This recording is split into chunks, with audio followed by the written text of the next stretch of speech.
আজকের ভিডিওতে আলোচনা করব বাদশাহ জুলকারনাইন সম্পর্কে। তার কাহিনী এতটাই অবিশ্বাস্য আর অলৌকিক যে যদি তার স্বয়ং মহাগ্রন্থ আল কোরআনে বর্ণিত না হতো তবে হয়তো আধুনিক যুগের মানুষ একে নিছক রূপকথা বা মিথ্যা বলেই উড়িয়ে দিত। আজ আমরা সেই বিস্ময়কর, রহস্যময় এবং অবিশ্বাস্য বাদশাহ জুলকারনাইনের গল্প শুনব, যার কাহিনী 1400 বছর আগে আরবের রুক্ষ মরুভূমিতে দাঁড়িয়ে শুনিয়েছিলেন সর্বশ্রেষ্ঠ মানব, আমাদের প্রিয় নবী মুহাম্মদ সাল্লাল্লাহু আলাইহি ওয়াসাল্লাম। মক্কার বুকে তখন এক থমথমে আর উত্তেজনাকর পরিবেশ। ইসলামের আলো কেবল মানুষের হৃদয়ে ছড়াতে শুরু করেছে। মক্কার কুরাইশ নেতারা মরিয়া হয়ে উঠেছে এই নতুন ধর্মকে যে কোনো মূল্যে থামানোর জন্য। তারা কিছুতেই বুঝতে পারছিল না কিভাবে মুহাম্মদ সাল্লাল্লাহু আলাইহি ওয়াসাল্লামকে মিথ্যা প্রমাণ করা যায়, কিভাবে মানুষের সামনে তাকে হেয় করা যায়। কোনো উপায় না পেয়ে তারা মদিনার ইহুদি পণ্ডিতদের কাছে লোক পাঠালো। ইহুদি পণ্ডিতেরা ছিল প্রাচীন কিতাব এবং ইতিহাসের জ্ঞানী। তারা কুরাইশদের শিখিয়ে দিল এক অভিনব কৌশল। তারা বলল, তোমরা তাকে 3টি প্রশ্ন করো। যদি সেই 3টি প্রশ্নের সঠিক উত্তর দিতে পারে তবে নিঃসন্দেহে সে একজন সত্য নবী, আর যদি না পারে তবে সে ভণ্ড। তখন তোমরা তার সাথে যা ইচ্ছা তাই করতে পারো। সেই 3টি কঠিন প্রশ্নের একটি ছিল বাদশাহ জুলকারনাইনকে নিয়ে, যিনি পৃথিবীর পূর্ব ও পশ্চিম প্রান্ত ভ্রমণ করেছিলেন।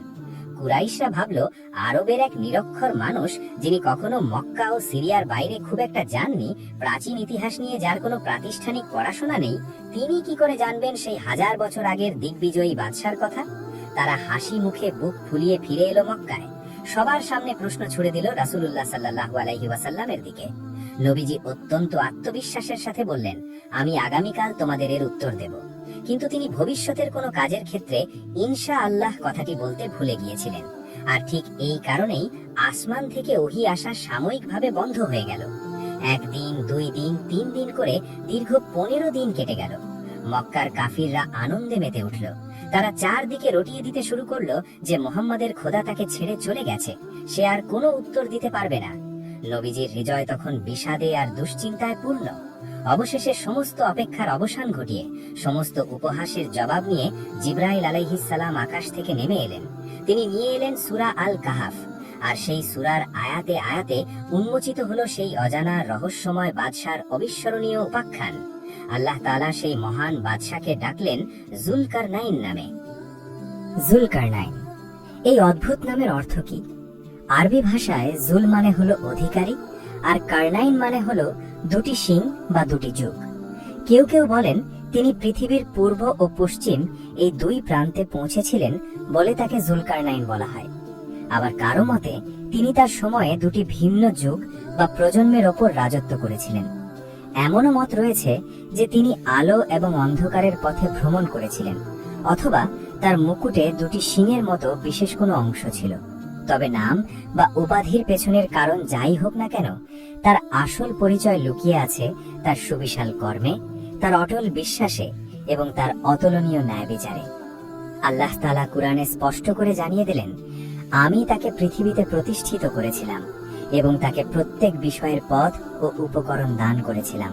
কি অদ্ভুত আর বিস্ময়কর এই ঘোষণা! স্বয়ং আল্লাহ রাব্বুল আলামিন যার ক্ষমতার স্বীকৃতি দিচ্ছেন, তার ক্ষমতা ঠিক কতটা বিশাল ছিল তা কি আমরা আমাদের এই ক্ষুদ্র মস্তিষ্কে আদৌ কল্পনা করতে পারি? আল্লাহ তাকে এমন জ্ঞান, এমন অত্যাধুনিক কৌশল, এমন অঢেল সম্পদ এবং এমন এক সুশৃঙ্খল বিশাল সৈন্যবাহিনী দিয়েছিলেন যার সামনে পৃথিবীর কোনো শক্তি টিকতে পারত না। তিনি চাইলে পারতেন পুরো পৃথিবীকে রক্তে ভাসিয়ে দিতে, পারতেন নিজের নামে বিশাল সব মূর্তি বানাতে, মানুষকে নিজের দাস বানাতে, কিন্তু তিনি তা করেননি। তিনি তার এই অসীম ক্ষমতাকে ব্যবহার করেছিলেন কেবল আল্লাহর সন্তুষ্টির জন্য, মাজলুম ও অসহায় মানুষের সহায়তার জন্য এবং পৃথিবীতে ন্যায় বিচার প্রতিষ্ঠার জন্য। জুলকারনাইনের সেই অবিশ্বাস্য বিশ্বযাত্রা শুরু হলো। তিনি তার বিশাল বাহিনী নিয়ে বেরিয়ে পড়লেন অজানার উদ্দেশ্যে। তার প্রথম যাত্রা ছিল পশ্চিম দিকে, যেদিকে সূর্য অস্ত যায়। দিনের পর দিন, মাসের পর মাস চলতে থাকলো তার এই বিরতিহীন অভিযান। দুর্গম পাহাড়ের চূড়া, বিস্তীর্ণ তপ্ত মরুভূমি আর গভীর অরণ্য পেরিয়ে তার বাহিনী বীর দর্পে এগিয়ে চলল। তার সাথে ছিল হাজার হাজার সুসজ্জিত সৈন্য, সারি সারি ঘোড়া, উট আর সমরাস্ত্রের এক বিশাল বহর। তাদের চলার পথের ধুলোয় আকাশ যেন অন্ধকার হয়ে আসছে। তাদের ঘোড়ার খুরের শব্দে কেঁপে উঠছে মাটি। চলতে চলতে তিনি এমন এক জায়গায় পৌঁছালেন যা ছিল তৎকালীন মানুষের জানা পৃথিবীর একেবারে শেষ সীমানা। এর বাইরে আর কোনো স্থলভাগ বা জনবসতি ছিল না। সেখানে দাঁড়িয়ে জুলকারনাইন দেখলেন এক অদ্ভুত, মায়াবী আর বিস্ময়কর দৃশ্য। সূর্য যেন এক বিশাল কর্দমাক্ত জলাশয়ের মধ্যে ডুবে যাচ্ছে। কোরআনের ভাষায় একে বলা হয়েছে আইনিন হামিয়া।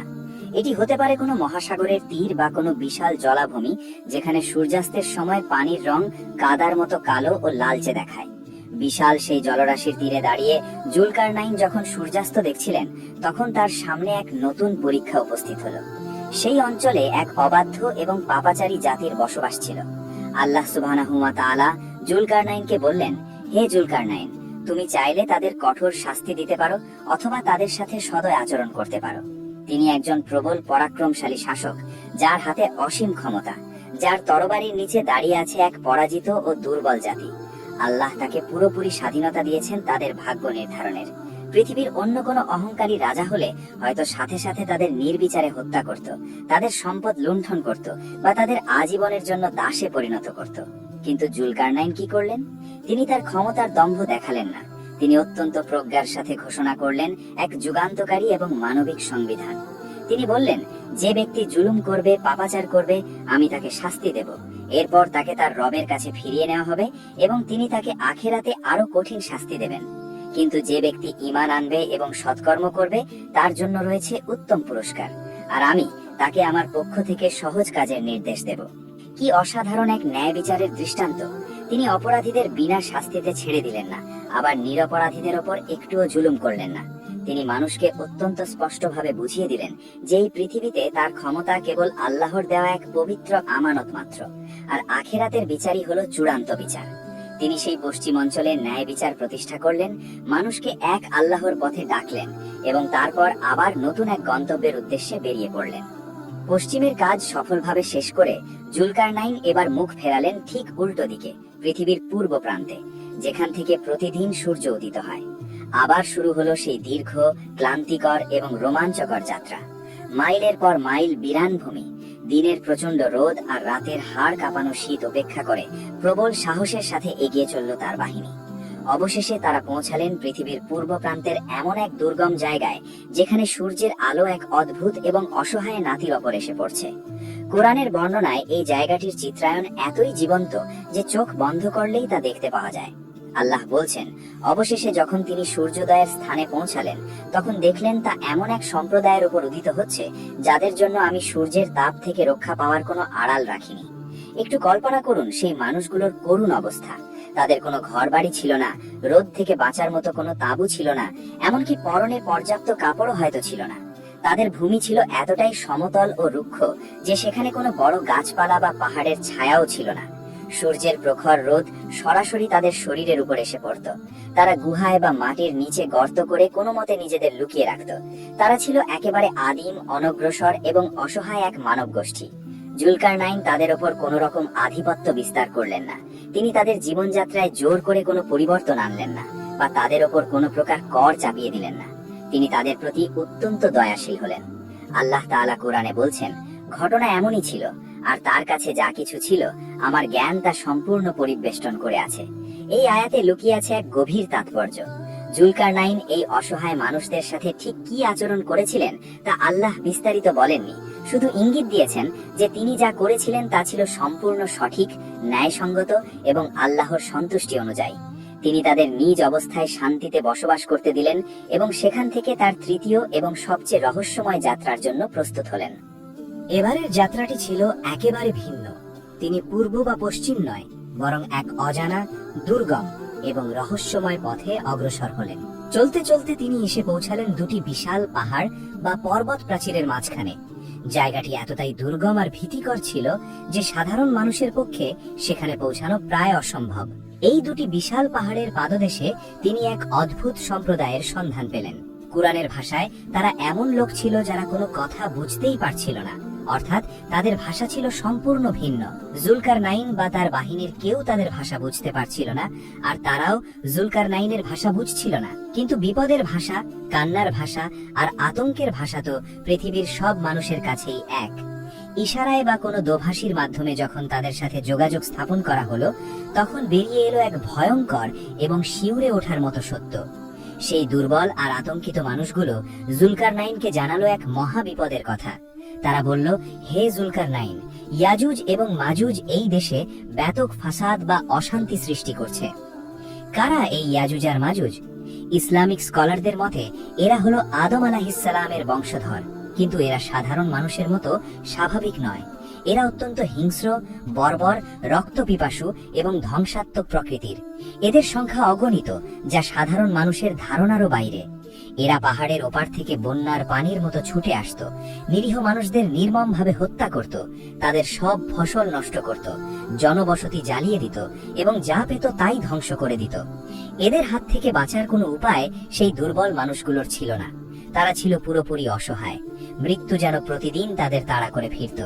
যখন তারা দেখলো যে জুলকারনাইনের মতো একজন শক্তিশালী, দয়ালু ও ন্যায়পরায়ণ বাদশাহ বিশাল বাহিনী নিয়ে তাদের মাঝে উপস্থিত হয়েছেন, তখন তারা যেন মৃত্যুর দুয়ার থেকে প্রাণের আশা ফিরে পেল। তারা জুলকারনাইনকে একটি প্রস্তাব দিল। তারা কাতর কণ্ঠে বলল, আমরা কি আপনাকে আমাদের সম্পদ থেকে কিছু কর বা টাকা পয়সা দেব, যাতে আপনি আমাদের এবং তাদের মাঝখানে এক মজবুত প্রাচীর নির্মাণ করে দেন? তিনি অত্যন্ত বিনয়ের সাথে বললেন, আমার রব আমাকে যে ক্ষমতা ও সম্পদ দিয়েছেন সেটাই আমার জন্য যথেষ্ট। তোমাদের সম্পদের আমার কোনো প্রয়োজন নেই। তোমরা শুধু আমাকে তোমাদের শ্রম ও শারীরিক শক্তি দিয়ে সাহায্য করো। আমি তোমাদের ও তাদের মাঝখানে এক দুর্জয় প্রাচীর গড়ে দেব। সুবহানাল্লাহ। এটি হলো একজন প্রকৃত মুমিন শাসকের বৈশিষ্ট্য। তিনিও সকলের সাথে কাজ শুরু করলেন। এটি কোনো সাধারণ ইটের বা পাথরের দেওয়াল ছিল না। এটি ছিল প্রাচীন পৃথিবীর এক বিস্ময়কর, অকল্পনীয় ইঞ্জিনিয়ারিং প্রজেক্ট। জুলকারনাইন নির্দেশ দিলেন, আমার কাছে লোহার বড় বড় পাত বা খণ্ড নিয়ে এসো। পাহাড়ের মাঝখানের সেই বিশাল ফাঁকা জায়গাটি ভারী লোহার পাত দিয়ে স্তরে স্তরে ভরিয়ে দেওয়া হলো। একেবারে পাহাড়ের চূড়া পর্যন্ত যখন লোহার স্তূপ সমান হয়ে গেল, তখন তিনি নির্দেশ দিলেন, এবার তোমরা আগুন জ্বালাও। বিশাল সেই লোহার স্তূপের চারপাশে প্রচন্ড আগুন জ্বালানো হলো। দাউ দাউ করে জ্বলতে লাগলো আগুনের বিশাল লেলিহান শিখা। বাতাসের তোড়ে সেই আগুন এমন রূপ নিল যে পুরো লোহার পাহাড়টি যেন এক বিশাল অগ্নিকুণ্ডে পরিণত হলো। লোহাগুলো উত্তপ্ত হয়ে একেবারে আগুনের মতো লাল হয়ে গেল। তৈরি হলো দুই পাহাড়ের মাঝখানে এক জ্বলন্ত লোহার প্রাচীর। তিনি বললেন, এবার আমার কাছে গলিত তামা নিয়ে এসো। আমি এই জ্বলন্ত লোহার ওপর তা ঢেলে দেব। গলিত তামা সেই উত্তপ্ত লোহার পাতগুলোর ফাঁকে ফাঁকে ঢুকে গিয়ে এমন এক রাসায়নিক মিশ্রণ তৈরি করলো, যা ঠান্ডা হওয়ার পর পৃথিবীর অন্যতম কঠিন, মসৃণ এবং অভেদ্য এক ধাতব প্রাচীরে পরিণত হলো। এটি এতটাই মসৃণ এবং উঁচু ছিল যে ইয়াজুজ এবং মাজুজের পক্ষে তা বেড়ে ওপরে ওঠা একেবারে অসম্ভব হয়ে গেল। আর এটি এতটাই পুরু ও শক্ত ছিল যে তা ভেঙে বা ফুটো করে আসাও তাদের পক্ষে অসম্ভব হয়ে গেল। চিরকালের জন্য সেই পাহাড়ের ওপারে আটকে গেল সেই ভয়ঙ্কর ধ্বংসাত্মক জাতি। আর এই দিকের দুর্বল মানুষগুলো পেল এক নিরাপদ, সুন্দর ও শৃঙ্খল জীবন। কাজ শেষ হলো। বিশাল সেই প্রাচীরের দিকে তাকিয়ে যে কারোরই অহংকারে বুক ফুলে যাওয়ার কথা। জুলকারনাইন চাইলেই পারতেন এই প্রাচীরের গায়ে নিজের নাম খোদাই করে রাখতে, পারতেন সবাইকে ডেকে বলতে, দেখো আমি আমার অসীম বুদ্ধি, আমার উন্নত প্রযুক্তি আর আমার ক্ষমতা দিয়ে কত বড় এক অসাধ্য সাধন করেছি। কিন্তু না, একজন আল্লাহর প্রিয় বান্দা কখনোই এমনটা করেন না। তিনি সেই বিশাল এবং অভেদ্য প্রাচীরের দিকে তাকিয়ে চরম বিনয় ও কৃতজ্ঞতার সাথে বললেন, এটি আমার রবের এক বিশেষ রহমত। আল্লাহু আকবার। তিনি নিজের কোনো কৃতিত্বই দাবি করলেন না। সবকিছুই তিনি সঁপে দিলেন সেই মহান রবের দরবারে, যিনি তাকে এই অসামান্য জ্ঞান ও ক্ষমতা দিয়েছেন। শুধু তাই নয়, তিনি সাথে সাথে ভবিষ্যতের এক ভয়ঙ্কর ভবিষ্যৎবাণীও স্মরণ করিয়ে দিলেন। তিনি বললেন, যখন আমার রবের ওয়াদা পূর্ণ হওয়ার সময় আসবে, তখন তিনি এই বিশাল অহংকার চূর্ণ করে একে মাটির সাথে মিশিয়ে দেবেন, আর আমার রবের ওয়াদা চিরসত্য। এখন একটি বড় প্রশ্ন হলো, এই মহান বাদশাহ জুলকারনাইন আসলে কে ছিলেন? ইতিহাসে তার আসল পরিচয় কি? বহু শতাব্দী ধরে মুফাসসিরিন, ঐতিহাসিক এবং গবেষকরা এই প্রশ্নের সঠিক উত্তর খুঁজে বেরিয়েছেন। কেউ কেউ দাবি করেছেন যে তিনি হলেন ম্যাসেডোনিয়ার রাজা আলেকজান্ডার বা সিকান্দার, কারণ আলেকজান্ডারও পৃথিবীর এক বিশাল অংশ জয় করেছিলেন। কিন্তু একটু গভীরভাবে বিশ্লেষণ করলেই এই দাবির দুর্বলতা ধরা পড়ে। আলেকজান্ডার ছিলেন একজন বহু ঈশ্বরবাদী বা মূর্তি পূজক। তিনি নিজেকে দেবতা বলে দাবি করতেন। তার ব্যক্তিগত জীবন ছিল মদ্যপান, হত্যা আর বিলাসবহুলতায় পূর্ণ। অন্যদিকে কোরআনের জুলকারনাইন হলেন একজন একনিষ্ঠ মুমিন, যিনি অত্যন্ত বিনয়ী এবং এক আল্লাহর প্রতি গভীরভাবে সমর্পিত। তাই আলেকজান্ডারের সাথে জুলকারনাইনের তুলনা করাটা একেবারেই অযৌক্তিক এবং ভিত্তিহীন। আধুনিক যুগের অনেক গবেষক মনে করেন জুলকারনাইন হতে পারেন প্রাচীন পারস্যের সম্রাট সাইরাস, যাকে ইতিহাসে খোরেশ বলা হয়। সাইরাস অত্যন্ত ন্যায়পরায়ণ শাসক ছিলেন এবং তার সাম্রাজ্য পূর্ব থেকে পশ্চিম পর্যন্ত বিস্তৃত ছিল। তিনি ইহুদিদের ব্যাবিলনের বন্দিদশা থেকে মুক্ত করেছিলেন এবং জেরুজালেমে তাদের উপাসনালয় পুনর্নির্মাণের সুযোগ দিয়েছিলেন। সাইরাসের চরিত্রে জুলকারনাইনের অনেক বৈশিষ্ট্যের মিল পাওয়া যায়। আবার কিছু আরব ঐতিহাসিকের মতে তিনি ছিলেন প্রাচীন ইয়েমেনের হিমিয়ার বংশের কোনো এক মহান বাদশাহ, কারণ হিমিয়ার রাজাদের নামের শুরুতে জুল শব্দটি ব্যবহার করার প্রথা ছিল। তবে সত্যি কথা হলো, ইতিহাস হয়তো কোনোদিনও নিশ্চিত করে বলতে পারবে না জুলকারনাইনের আসল পরিচয়। আর একটু গভীরভাবে ভেবে দেখলে বুঝতে পারবেন, এই পরিচয় না জানাটাই হয়তো আল্লাহর এক অপূর্ব হিকমত বা প্রজ্ঞা। আল্লাহ তাআলা যদি চাইতেন তবে কোরআনে তার আসল নাম, তার জন্মস্থান, তার পিতার নাম সবকিছুই বিস্তারিত উল্লেখ করতে পারতেন, কিন্তু আল্লাহ তা করেননি। কারণ কোরআনের উদ্দেশ্য কোনো নিখুঁত ইতিহাসের বই হওয়া নয়। কোরআনের উদ্দেশ্য হলো মানুষকে হেদায়েত দেওয়া, জীবনের চরম সত্যের শিক্ষা দেওয়া। জুলকারনাইন কে ছিলেন তার চেয়ে অনেক বেশি গুরুত্বপূর্ণ হলো জুলকারনাইন কি করেছিলেন এবং কিভাবে করেছিলেন। তার চরিত্র, তার ন্যায় বিচার, তার বিনয় আর তার তাকওয়াই হলো আমাদের জন্য আসল শিক্ষণীয় বিষয়। আজকের এই আধুনিক পৃথিবীর দিকে একবার তাকান, একটু চিন্তা করুন আমাদের বর্তমান নেতাদের কথা, বিশ্ব মোড়লদের কথা। যখনই কোনো মানুষের হাতে সামান্য কিছু ক্ষমতা আসে, যখনই কোনো রাষ্ট্র একটু শক্তিশালী হয়, তখনই শুরু হয় অন্যকে শাসন করার, শোষণ করার এক কঠিন প্রতিযোগিতা। দুর্বল জাতিগুলোর ওপর নেমে আসে জুলমের স্টিম রোলার। সম্পদের লোভে ধ্বংস করে দেওয়া হয় নিরীহ জনপদ। ক্ষমতার অহংকারে মানুষ নিজেকে ধরাছোঁয়ার বাইরে ভাবতে শুরু করে। কিন্তু জুলকারনাইনের জীবন আমাদের এক সম্পূর্ণ ভিন্ন বার্তা দেয়। তিনি আমাদের শেখান যে ক্ষমতা মানেই ভোগবিলাস নয়, ক্ষমতা মানে হলো এক বিশাল দায়িত্ব বা আমানত। একজন প্রকৃত নেতা কখনো তার দুর্বল প্রজাদের শোষণ করেন না, বরং তিনি নিজের বুকের ঢাল দিয়ে তাদের রক্ষা করেন। জুলকারনাইন প্রমাণ করে গেছেন যে পুরো পৃথিবীর অধিপতি হয়েও কিভাবে আল্লাহর সামনে একজন নগণ্য দাসের মতো মাথা নত করে থাকা যায়। তিনি দেখিয়ে গেছেন প্রযুক্তি আর সম্পদের চূড়ান্ত শিখরে পৌঁছেও কিভাবে বলতে হয়, এ সব কিছু আমার রাবের রহমত। এই যে তাওয়াক্কুল, এই যে আল্লাহর উপর অগাধ বিশ্বাস, এটাই একজন মুমিনকে পৃথিবীর অন্য সবার চেয়ে আলাদা করে দেয়। জুলকারনাইনের তৈরি করা প্রাচীর আজ কোথায় আছে? আধুনিক স্যাটেলাইট, জিপিএস আর প্রযুক্তির যুগেও কেন মানুষ সেই বিশাল প্রাচীর খুঁজে পায় না? এই প্রশ্নগুলো অনেকের মনেই ঘুরপাক খায়।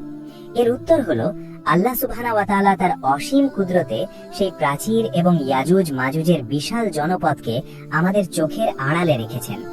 আমাদের দৃষ্টিসীমা, আমাদের প্রযুক্তি একটা নির্দিষ্ট পর্যায় পর্যন্তই কাজ করে। গায়েবের জগতের ওপর আমাদের কোনো নিয়ন্ত্রণ নেই। কিন্তু সেই দিন খুব বেশি দূরে নয়। কিয়ামতের অন্যতম বড় আলামত হলো ইয়াজুজ এবং মাজুজের আত্মপ্রকাশ। যখন ঈসা আলাইহিস সালাম পৃথিবীতে ফিরে আসবেন, দাজ্জালকে হত্যা করবেন, ঠিক সেই সময়ে ইয়াজুজ এবং মাজুজ সেই প্রাচীন প্রাচীর ভেঙে বেরিয়ে আসবে। কোরআনের সূরা আম্বিয়াতে আল্লাহ তাআলা স্পষ্টভাবে বলেছেন, অবশেষে যখন ইয়াজুজ ও মাজুজকে মুক্ত করে দেওয়া হবে এবং তারা প্রত্যেক উঁচু ভূমি থেকে ছুটে আসবে, তারা পৃথিবীর সমস্ত নদীর পানি পান করে শুকিয়ে ফেলবে। তাদের অত্যাচারে আকাশ বাতাস ভারী হয়ে উঠবে। তখন ঈসা আলাইহিস সালামও তার সঙ্গীদের নিয়ে পাহাড়ে আশ্রয় নিতে বাধ্য হবেন। পরিস্থিতি এতটাই ভয়াবহ হবে যে মনে হবে বুঝি পুরো পৃথিবী আজ ধ্বংস হয়ে যাচ্ছে। কিন্তু তারপর চরম হতাশার সেই মুহূর্তে আবার আল্লাহর সাহায্য আসবে। আল্লাহর এক অলৌকিক নির্দেশনায় ধ্বংস হয়ে যাবে সেই অজেয় ইয়াজুজ এবং মাজুজের বাহিনী। পৃথিবী আবার শান্ত হবে। জুলকারনাইনের গল্প শুধু এক প্রাচীন বাদশার গল্প নয়, এটি আমাদের ঈমানের গল্প। এটি ক্ষমতার সাথে বিনয়ের গল্প। এটি জালিমের বিরুদ্ধে মাজলুমের ঢাল হয়ে দাঁড়ানোর গল্প। জুলকারনাইন আজ আমাদের মাঝে নেই, তার সেই বিশাল সাম্রাজ্যও আর নেই, কিন্তু মহাগ্রন্থ আল কোরআনে তার নাম চির অম্লান হয়ে আছে। যতক্ষণ এই পৃথিবী কোরআন থাকবে ততক্ষণ মানুষ জুলকারনাইনের এই অবিশ্বাস্য কাহিনী পড়বে এবং অবাক হবে, আর মনে মনে খুঁজবে এমন একজন নেতাকে যিনি আবারও এই পৃথিবীতে ন্যায় বিচার আর শান্তির সুবাতাস নিয়ে আসবেন। জীবনের এই দৌড়ঝাঁপে, ক্ষমতার এই মোহমায়ায় যেন আমরা ভুলে না যাই আমাদের আসল গন্তব্য। আমরা যেন ভুলে না যাই সেই পরাক্রমশালী সত্তাকে, যিনি এক মুহূর্তে কাউকে পথের ভিখারি থেকে রাজসিংহাসনে বসাতে পারেন, আবার মুহূর্তের মাঝেই অহংকারী রাজাকে ধুলোয় মিশিয়ে দিতে পারেন। জুলকারনাইনের মতো আমাদেরও একদিন ফিরে যেতে হবে সেই মহান রবের কাছে। সেই দিন আমাদের সাথে কোনো ক্ষমতা, কোনো ব্যাংক ব্যালেন্স, কোনো সৈন্যবাহিনী, কোনো প্রাচীর থাকবে না। থাকবে শুধু আমাদের আমল আর আল্লাহর রহমত। আল্লাহ সুবহানাহু ওয়া তাআলা আমাদের সবাইকে জুলকারনাইনের এই কাহিনী থেকে শিক্ষা নেওয়ার তৌফিক দান করুন এবং অহংকার মুক্ত, বিনয়ী এক সুন্দর জীবন গড়ার সুযোগ দিন।